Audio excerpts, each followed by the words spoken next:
Last time on Rejected But Chosen, Amara turned down a humble, God-fearing man named David, choosing wealth and status instead. She thought she was walking into a better life, but some choices echo longer than we expect.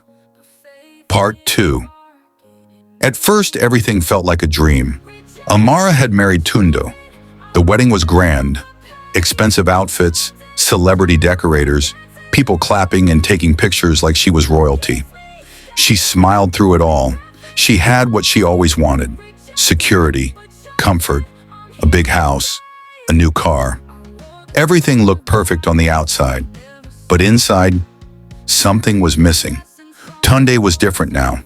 He barely prayed. He was always busy. He didn't want to talk about God or even go to church unless it was to show face. At night, Amara sat alone on the edge of their designer bed, staring at the silent TV screen while Tunde scrolled through his phone. She tried to start conversations. He gave short replies. She asked to pray together. He said, "You can go ahead, I'm tired." Amara thought it would get better, but it didn't.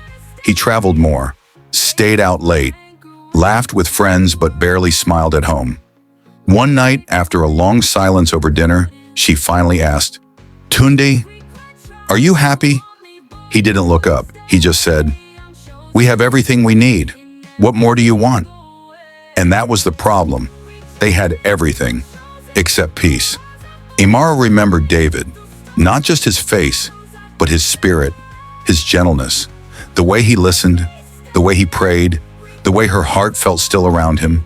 She didn't want to admit it, but deep inside she missed him. Meanwhile, in a small city far away, David was growing.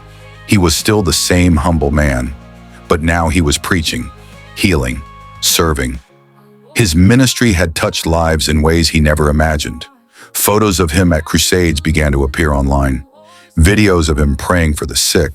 Testimonies of people whose lives were changed.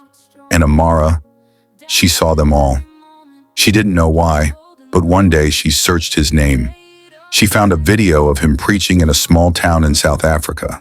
He looked strong, peaceful, glowing with joy, and beside him, a woman. She was also a minister, gentle smile, confident voice. They stood together side by side, holding hands as they prayed for the sick. Amara froze. Her hand trembled as she watched them speak. The way David looked at her, the calm, the unity. It was everything she had once been offered, and turned away. Suddenly, the lights in her house felt too bright, the silence felt too loud, and her heart felt too empty. She turned off the video, but her tears didn't stop. That night, Amara didn't sleep. She sat on the floor of her beautiful room, surrounded by everything she thought she wanted, and cried, because now she knew she had chosen gold and lost the kingdom. To be continued. If this story moved you, don't forget to subscribe, like, and drop a comment below. Let us know what touched you the most, and stay tuned. Part 3 is coming soon.